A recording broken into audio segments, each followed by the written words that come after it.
कितने लोगों ने भगवत गीता का अध्ययन नहीं किया हुआ? हाथ खड़ा करेंगे। गीता का अध्ययन नहीं तो ये तो निश्चित रूप से मुश्किल पड़ेगा। ये तो वही हो गया कि 8वीं तो पढ़ी नहीं, बीए में एडमिशन ले लिया, देने वाले ने भी दे दिया।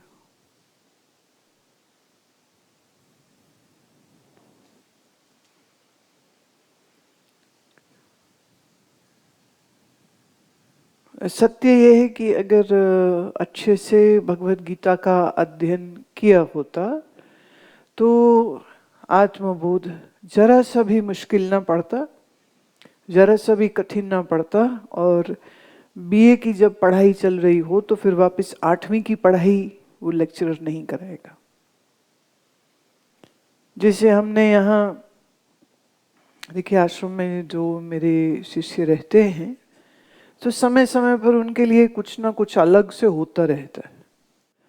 और इन दिनों शिव स्वर उदय ग्रंथ जो है वो उनको सुबह में आसनों के बाद कराया जाता है। अब आसन में हमारे यहाँ 2 रूटीन्स चलती हैं। एक जो साधारण सब लोग करते हैं, एक जो हमारे स्वामी बुआ जी की दी हुई रूटीन है। तो हमने ये बिल्कुल क्लियर कर दिया कि जो स्वामी जी वाली रूटीन को करते हैं सिर्फ वही शिव स्वरोदय करेंगे। तो बीच में दूसरे हमारे आश्रमवासी ही आके बैठ गए, उन सबको उठवा दिया था मैंने, क्योंकि 8वीं 10वीं किए बगैर बीए की पढ़ाई नहीं हो सकती। तो कईयों की होती है आदतन, मुंह फुला के बैठ जाते हैं फिर कि लो जी हमें उठा दिया गया। पर भाई जब हम इतने समय से कह कह के थक गए और आप अपना आलस नहीं छोड़ पाए तो क्या करेंगे? कुछ चीजों में दया, करुणा या अधिकार अगर तीनों में देखा जाए तो क्या चीज चलेगी? तो वहां सिर्फ अधिकार चलता है, इसका करुणा का प्रश्न नहीं। अब 6 साल का बच्चा रोने लग जाए कि मुझे कॉलेज में एडमिशन दे दीजिए, तो अब क्या करेंगे? दया करें उस पर, करुणा करें? क्या करें?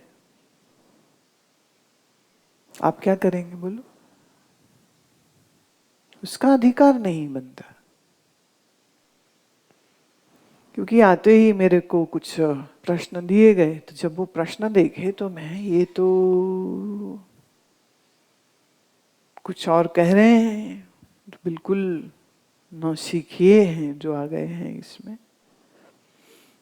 क्योंकि ऋषिकेश शिविर में भी कुछ ऐसी हम एंट्रेंस या चेकिंग नहीं रखते हैं, तो सबके लिए होता है।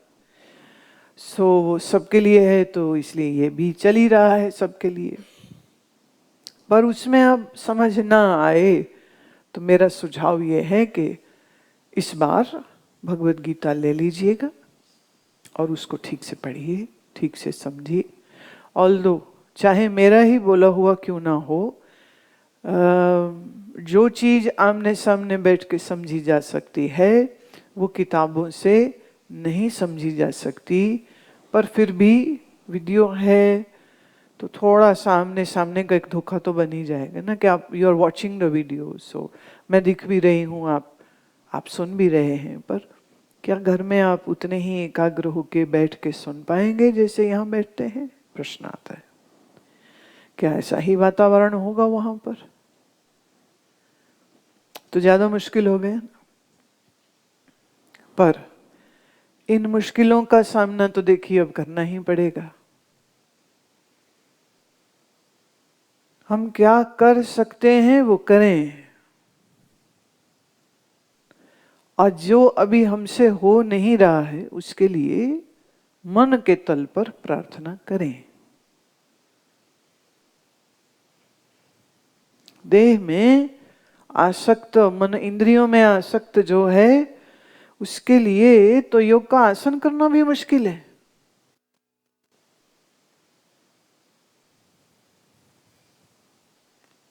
और समदम श्रद्धा तीसरी, समाधान उपराम, छठी तितिक्षा मानिए, भिन्न भिन्न यह नाम। ये विचार सागर का दोहा। सम मन का, माने संकल्प विकल्पों के कोई द्वंद्व नहीं चलने चाहिए, राग द्वेष के कोई उलझने मन में नहीं होनी चाहिए, ध्यान की स्थिति होनी चाहिए। ये होगी समता। दम, इंद्रियां आपके नियंत्रण में, आपने इंद्रियों के पीछे नहीं चलते हैं, इंद्रियां आपके पीछे चलती। श्रद्धा, ईश्वर से ज्यादा गुरु में श्रद्धा होनी चाहिए। मैं बिल्कुल सार में बोल रही हूं ये बात, जस्ट पॉइंटर्स। ईश्वर से अधिक गुरु में श्रद्धा हो।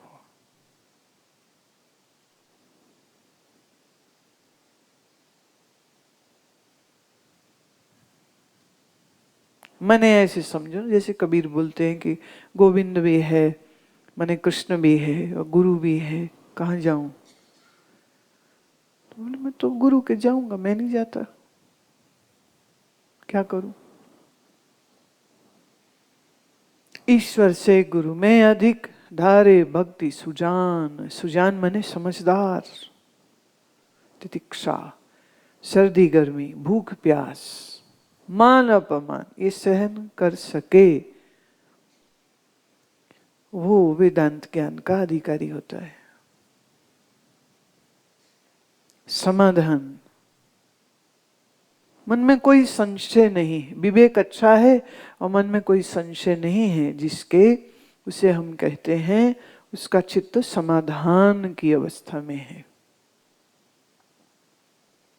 वैराग्य को, विवेक को पकड़ लिया है, आधान माने उसकी सपोर्ट हो गई।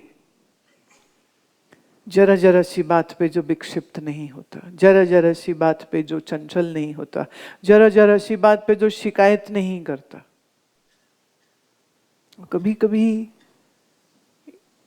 ये जब गुण नहीं होते हैं तो मेरे लिए बड़ी समस्या हो जाती है कि ऐसे व्यक्ति का मैं करूं तो करूं क्या।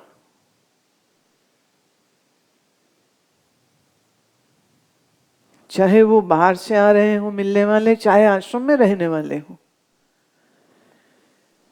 शिकायत करते हैं। गुरु मां हमें पूछते नहीं, भाई तुम चेले हो, तुम्हारी ड्यूटी मुझे पूछना, मेरी ड्यूटी नहीं तुम्हें पूछना।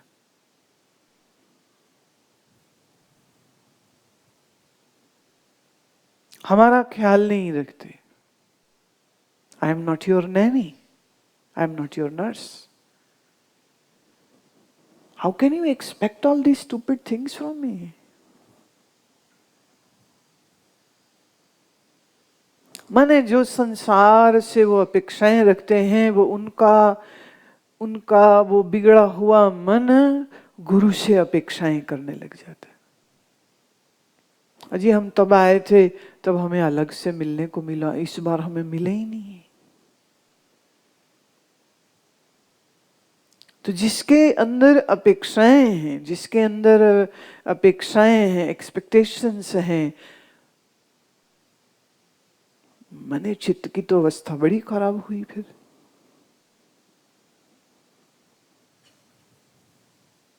और तो और देखिए, श्रद्धा की जब कमी होती है तो गुरु में भी दोष दृष्टि करेगा।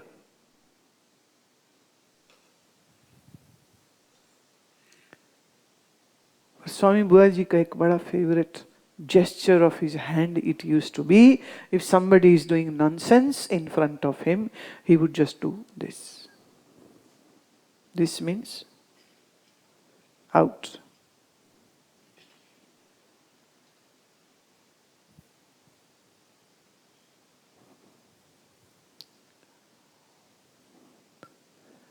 जितना जो कहा गया है शास्त्रगत, अगर वो उतना मन में गुण नहीं है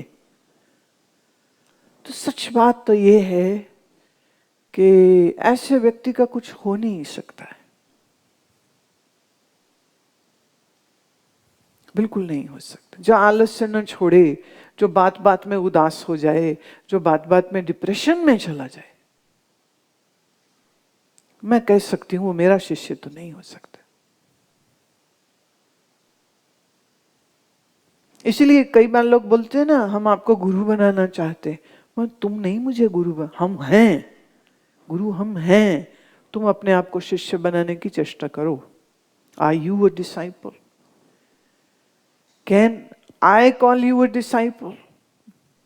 do you have that capacity, those attributes that I should call you my disciple, or I should just simply say, I don't know who you are.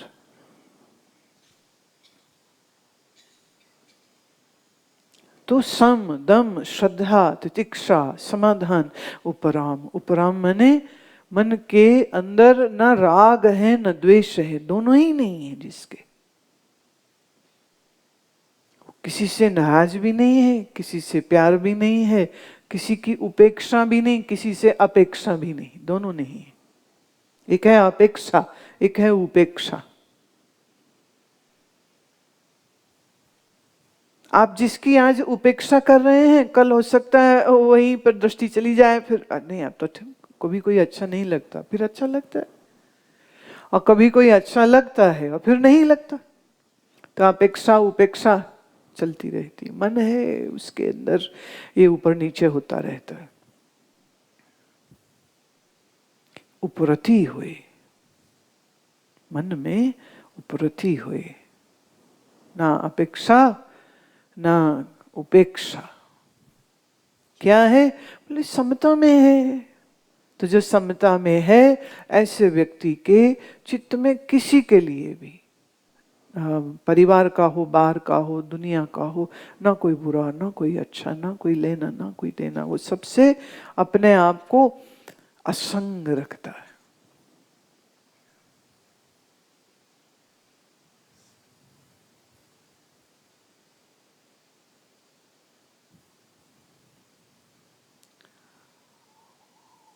तो ज्ञान के पथ पे चलने वालों के लिए जो नियम, जो गुण कहे गए हैं, शिष्य का फर्ज बनता है कि नितः प्रति वो उन गुणों को अपने अंदर लाने का प्रयास बार बार बार करता रहे, जब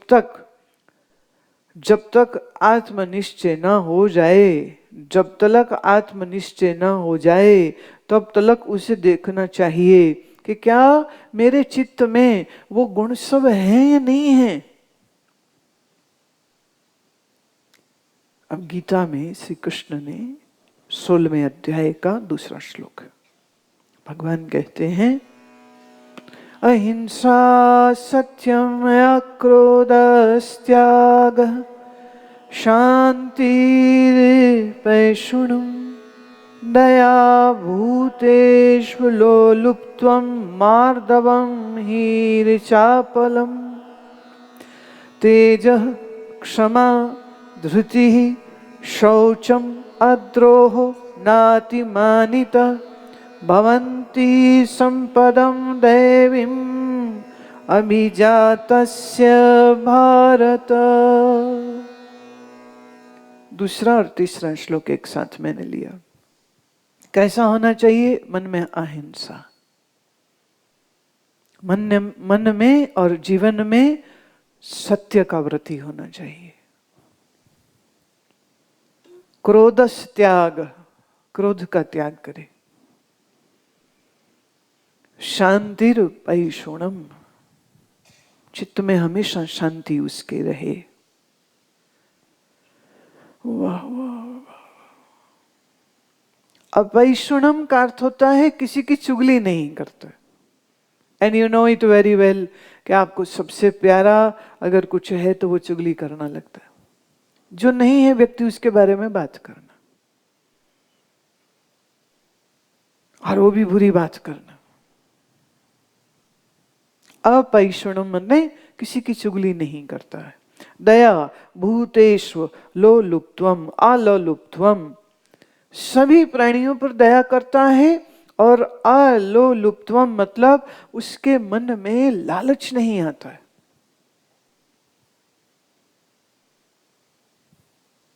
अब ये जरूरी चीजें हैं।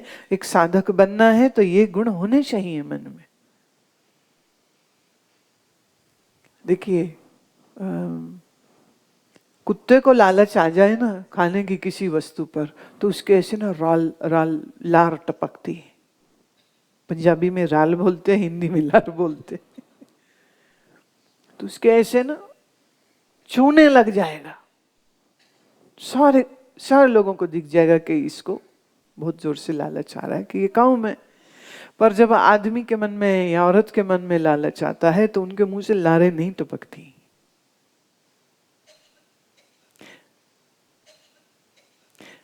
अंदर पता होता है क्या आ रहा है। अच्छे भोजन के लिए, तारीफ के लिए मेरी तारीफ नहीं करी गई, मेरा किसी ने गुणानुवाद नहीं किया, अच्छा वस्त्र नहीं मुझे मिला, अच्छा बिस्तरा नहीं मुझे मिला, अच्छा कमरा नहीं मुझे मिला। और यात्रा में गए तो गुरु जी की गाड़ी में बैठना नहीं मिला।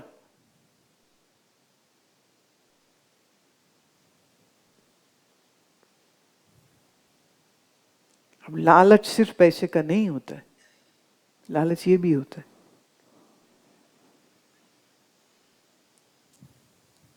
तो एक एक चीज को समझना पड़ता है, अपने मन का दृष्टा बन के एक एक चीज को समझना पड़ता है कि मेरे मन में क्या आ रहा है।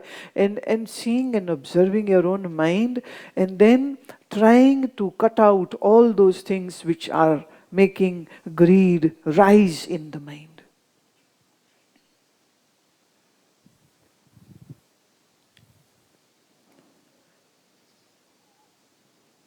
हीर चापलम अचपलम, चपलता होता है ये चंचलता, बंदर जैसे। अचपलता मतलब चंचलता नहीं होती, ठहराव होता है।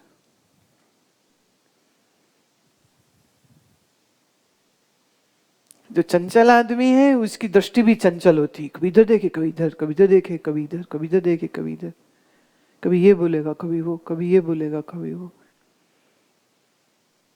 स्थिरता नहीं होती। तो जैसे वो स्कूल में कभी कभी ड्रामा या रामलीला कोई करे तो ड्रामा करते हैं ना, कोई पात्र अदा करते हैं।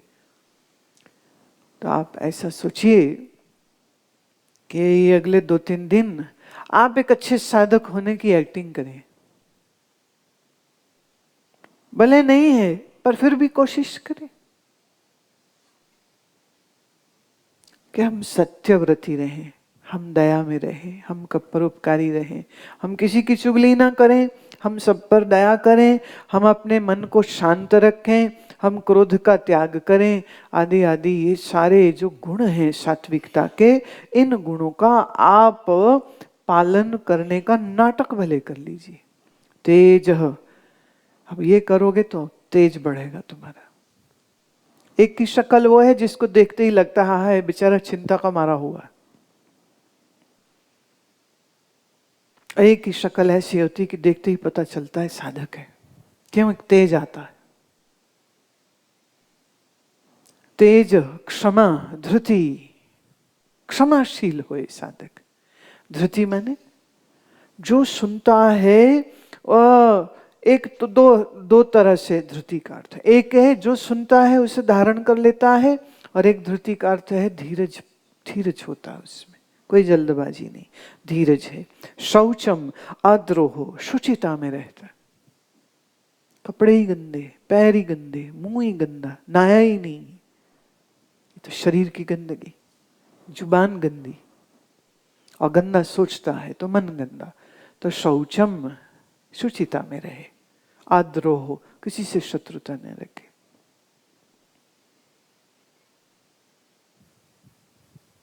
कोई हमें मारे तो हम क्या करें? भाई ये उसकी प्रॉब्लम है, वो अपना चित्त खराब कर रहा है, हम अपना चित्त क्यों खराब करें? कोई कड़वा बोल रहा है, कोई बुरा बोल रहा है, कोई चुगली खा रहा है, कोई बुरी बातें कर रहा है, क्या करें? डंडा लेके मारने जाएं उसको? नहीं, शांति से। भवन्ति संपदम, ये ये जो दैवी संपदा है, अगर इसको आपने अंदर ले आते हैं, अभिजातस्य, ये सारे गुण अगर आपके अंदर आ जाते हैं, तो हम आपको एक अच्छा साधक कहेंगे। आत्मबोध जैसा वेदांत ग्रंथ साधक के लिए है, तमोगुणी के लिए नहीं है, रजोगुणी के लिए नहीं है। सुन भी लेगा, क्या फर्क पड़ेगा, उसको लाभ नहीं होगा।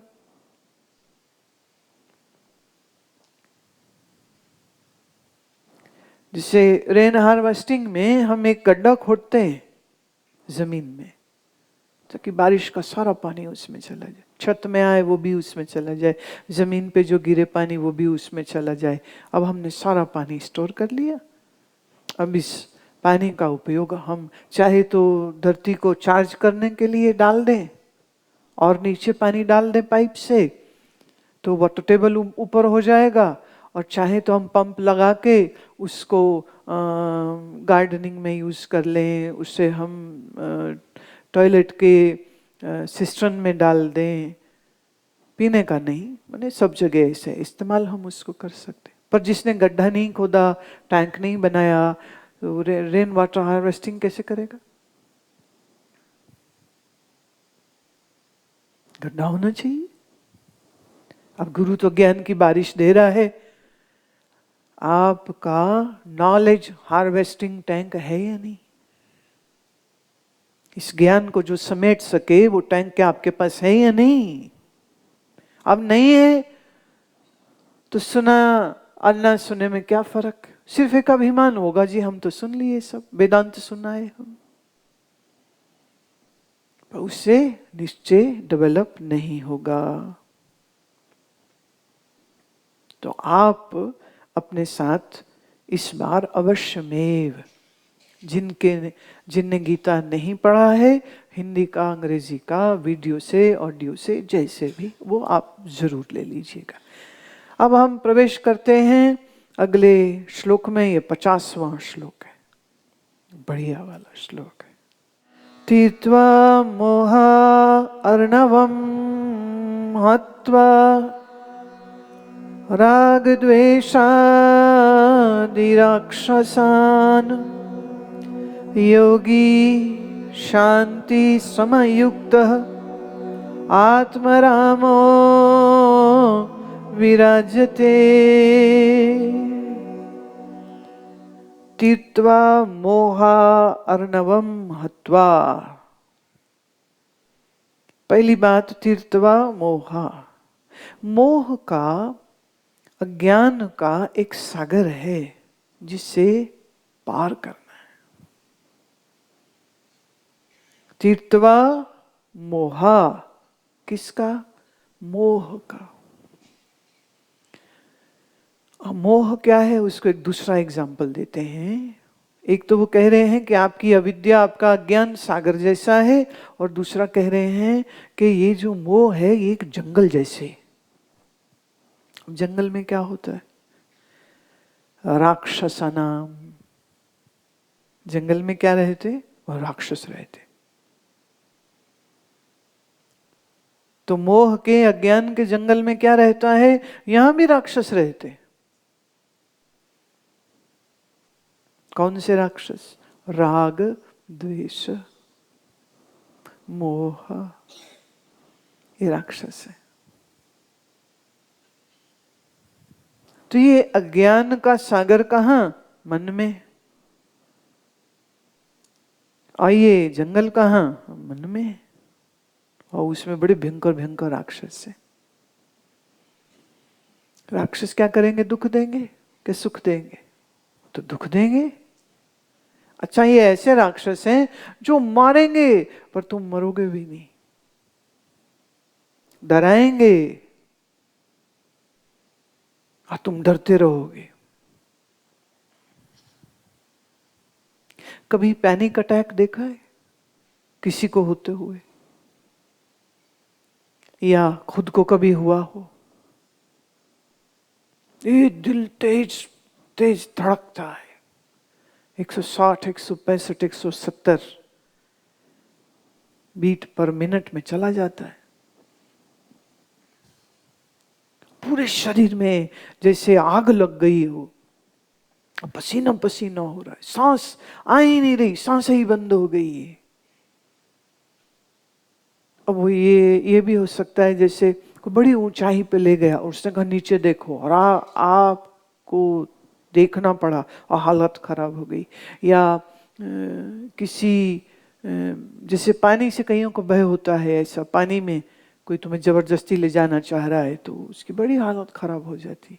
तो ऊंचाई से, गहराई से, अंधेरे से, बंद बंद टनल में क्लॉस्ट्रोफोबिक होते, बंद टनल में नहीं जा सकते। मेरे एक जानने वाले हैं, उनका एमआरआई होना था। एमआरआई में जैसे टनल, वो थोड़ा बहुत शरीर भारी था उनका, और वो देखते ही घबरा गई, मैं नहीं जाऊंगी इसमें, मैं नहीं, अब जरूरी है करना। अब बोले मैं नहीं जाऊंगी। आधा घंटा लग गया समझाने में। फिर घर वालों ने उसको बस डाला और उसका एमआरआई शुरू हुआ। एंड हाफ वे अराउंड, मैंने 10 मिनट अभी नहीं हुए थे, तो समथिंग इज रॉन्ग। उन्होंने बीच में एमआरआई रोक, वो मर गई, प्राण निकल गया उसका, क्योंकि इमेजेस आर बीइंग टेकन। तो उसका हो भी रहा था हार्ट का, and she just died. Diagnostic lab में ऐसी घटना कहते जी पहली बार हुई कि आदमी इतना घबरा गया, घबराहट के मारे प्राण निकल गए।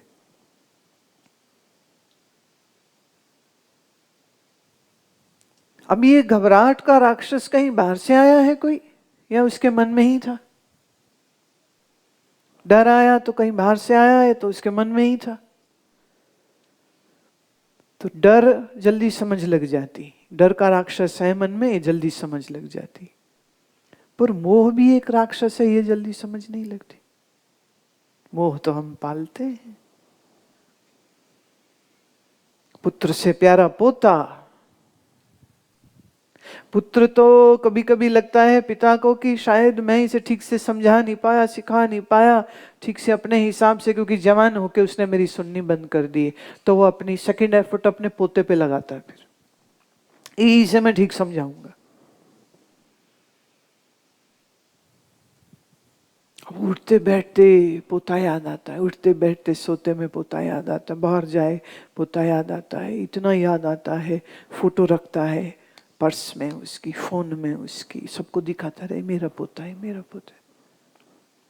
अब यहाँ शंकराचार्य कह रहे हैं मोह एक राक्षस है जो तुम्हारे अज्ञान से भरे हुए मन में बैठा हुआ है। मोह, राग, राग, राग माने जुड़ाव। मैं इसके बगैर नहीं रह सकता। जिसके साथ भी ये भावना है ना, मैं इसके बगैर नहीं रह सकता हूं। राग, पति पत्नी हो, प्रेमी प्रेमिका हो, बच्चे हो, बहन भाई हो, पैसा हो, मकान हो, गाड़ी हो, पोजीशन हो, स्टेटस हो, मैं रह नहीं सकता इसके बगैर। I have to have this. No compromise. जो चाहिए वो चाहिए। अपनी पोजीशन से बड़ा एक होता। हमारे यहाँ एक बार कार्यक्रम था, हेमा मालिनी आई थी, उनका कृष्ण लीला का कार्यक्रम था, पहली बार शायद इस क्षेत्र में वो आई थी। तो हमारे यहाँ के एक सरकारी अधिकारी वो आ तो गए, पर आके गुस्सा होके चले गए, बोले मेरा सम्मान नहीं किया। हम इतने बड़े ऑफिसर हैं, हम लोगों के साथ नीचे दरी में बैठ जाते, हमें कुर्सी नहीं दी, हमारा सम्मान नहीं किया। और फिर उन्होंने जैसे भी अपना गुस्सा निकाल सकते थे, वो द्वेष भावना से उन्होंने बहुत कड़ी एक लड़ाई समझिए लड़नी शुरू कर दी। पर जैसे हर बच्चे का कोई बाप होता है ना, तो हर अफसर के ऊपर भी कोई बाप होता है। तो फिर उसके बाप को कहना पड़ा, भाई संभाल अपने बच्चे को, ये क्या कर रहा है। इशू सिर्फ इतना था कि कुर्सी नहीं दी मुझे। अब हमें तो ऐसा देखो एक्सपीरियंस था नहीं कि इन लोगों के साथ डील करने के लिए हमें उनके ईगो मसाज करनी पड़ेगी। प्रोटोकॉल होते हैं, जरूर होते हैं, पर महात्मा के घर में कैसा प्रोटोकॉल? पर खैर दुनियादारी की समझ होती तो हम संत होते क्या, कुछ और होते। हमें भी समझ नहीं थी व्यवहार क्या, कैसे इनको करे कैसे नहीं करे, तो अपनी पोजीशन से राग है और द्वेष है किसी से। एक दो मित्र यहाँ आते थे, बिजनेस किया, फिर रिश्तेदारी भी कर ली, फिर वो रिश्तेदारी टूट गई, डाइवोर्स हो गया बच्चों का, फिर वो उनके आपस में दुश्मनी हो गई, फिर दोनों ने आश्रम आना बंद कर दी, बोले जहां ये जाएगा वहां मैं नहीं जाऊंगा। वाह वाह वाह, कितने बुद्धिमान लोग होते हैं ना। द्वेष आपस का है, रिश्तेदारी आपस की, अहम बीच में खामखा। और देखिए उनकी श्रद्धा भी कैसी दो कौड़ी की होती है। इसलिए कहा ईश्वर से गुरु में अधिक धारे भक्ति सुजान। ईश्वर से ज्यादा ज्यादा भक्ति होनी चाहिए गुरु में, कम नहीं, बराबर तो बिल्कुल भी नहीं। राग द्वेष आदि राक्षसानाम योगी शांति समय युक्त। योगी जो है वो इन सभी शत्रुओं का, इन सभी राक्षसों का नाश कर देता है। अज्ञान के सागर से वो पार चला जाता है और फिर वो एकदम समय युक्त है, युक्ति पूर्वक उसका मन शांत हो जाता है। ऐसे योगी को हम आत्मारामी कहते हैं, माने आत्मा ही राम है, ये उसे स्पष्ट हो गया, तो अब हम उसको आत्मारामी भी कह सकते। अब उसका राम अयोध्या में नहीं बैठा है, अब उसका राम उसका अपना आत्मा ही, इसलिए आत्मारामी है वो, आत्मारामी योगी को फिर वो आत्मारामी कहते। अब थोड़ा इसे ऐसे समझिए, हमारे देखिए हर चीज को एक नए अंग से, एक नए ढंग से देखने की कोशिश करते हैं। एक तो रामायण शब्द, तो राम से जुड़ी क्या है रामायण। अब हम रामायण और वेदांत को जोड़ेंगे। जिन्हें न समझ हो तो उन्हें और भी बहुत अच्छे से सुनना चाहिए। अब रामायण में क्या है कि सीता जी का हरण हो गया, सीता का हरण हुआ और सीता को ढूंढने निकले कौन? राम। अब देखिए यहां राम कौन है और यहां सीता कौन है, ये समझिए। अब यहां जो साधक है, जो खोजी है, वो है राम, और सीता हो गई उसकी गुम। सीता क्या है? शांति। अब ये शांति रूपी सीता को ढूंढने के लिए जब वो निकला तो राम ने क्या किया? राम ने सुग्रीव आदि वानरों की सहायता ली। अब यहाँ सुग्रीव और वानर आदि सहायता देने वाले क्या हैं? ये हैं आपके वो साधनाएं जो आप करते हैं। कौन? जो खोजी राम है, जो साधनाएं करता है, उन साधनाओं को हम कहेंगे सुग्रीव और जामवंत और हनुमान। हनुमान हो गए ज्ञान, जामवंत हो गए भक्ति, हाँ, और सुग्रीव जी हो गए विवेक। राम ने सहायता ली ना सुग्रीव से, तो जो साधक है वो किसकी सहायता लेता है? साधना की। वो क्या साधना करता है? वो योग करता है, वो ज्ञान लेता है, वो भक्ति करता है। फिर कहते हैं समुद्र को पार किया राम ने, राम ने समुद्र को पार किया। तो यहां वो श्लोक में पहले कह चुके हैं, आपके मन का अज्ञान ही समंदर है। तो जीव को इस अज्ञान रूपी समंदर को पार करना होगा। और जब ये इसको पार करता है तो करेगा कैसे? भाई उसमें कुछ पुल चाहिए ना बनाना, पुल चाहिए। पुल क्या है? ब्रह्म विद्या ही पुल है।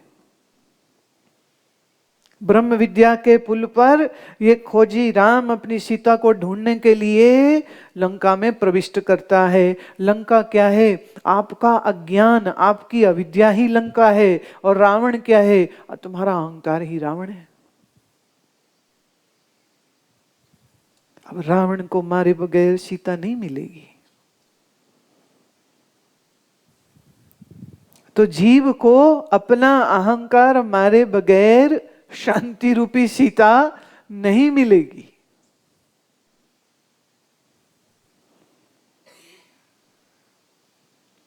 फिर कहते हैं जब सीता मिल गई तो राम जी वापिस अपने धाम आ गए, अपने घर आ गए।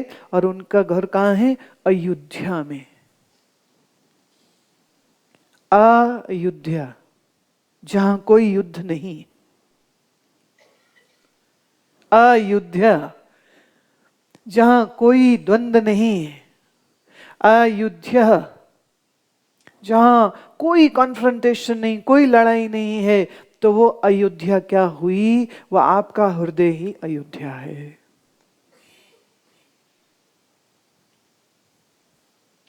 अब आप वो राम हो कि सीता तुम्हारी चोरी हुई पड़ी है, तुम्हें पता ही नहीं कि सीता चोरी हुई पड़ी।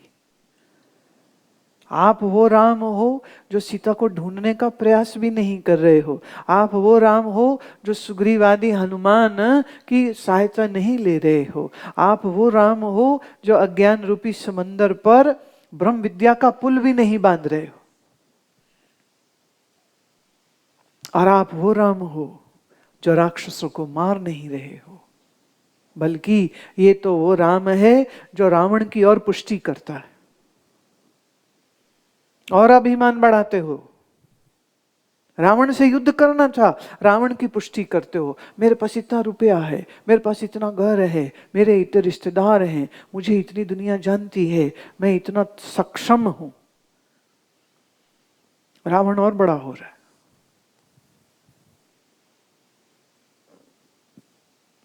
रामायण उल्टी हो गई है। अब देखिए, आप बाहर वाली रामायण पढ़ें, बड़ी अच्छी बात है, मुझे भी बड़ी प्यारी है। पर जब तक रामायण का मूल जो मैसेज है, जो उसमें छिपा हुआ अर्थ है, अगर उसको नहीं समझे तो आप क्या समझे फिर? कोई राम हुआ था अयोध्या में, कोई राम की सीता थी, कोई राम की सीता चुराई गई। उस सीता को लेने के लिए वो गए और युद्ध किया और फिर वो वापिस लाए और फिर वो बड़े सुख से रहे। आपका उससे क्या लेना देना? पर अब देखिए, लेना देना बन गया।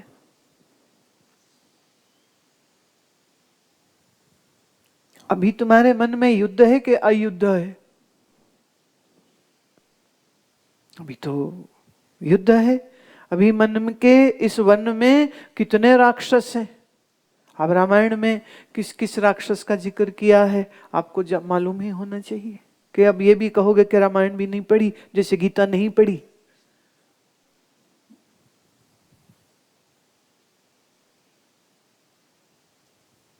देखिए, पूरे समय पर राम युद्ध करते रहते, राक्षसों को मारते रहते, मारते रहते, मारते रहते, मारते रहते, और संतों से मोहब्बत करते रहते, करते रहते, करते रहते हैं, संतों का दर्शन करते हैं। 14 साल के वनवास में राम ने किस ऋषि का दर्शन नहीं किया?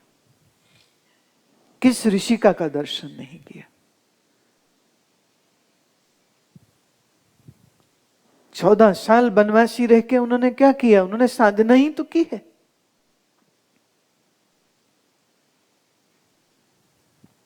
एक राम वो जो सीता को ले आते हैं, एक राम हो तुम जिसे यही नहीं पता कि सीता गुम हुई पड़ी।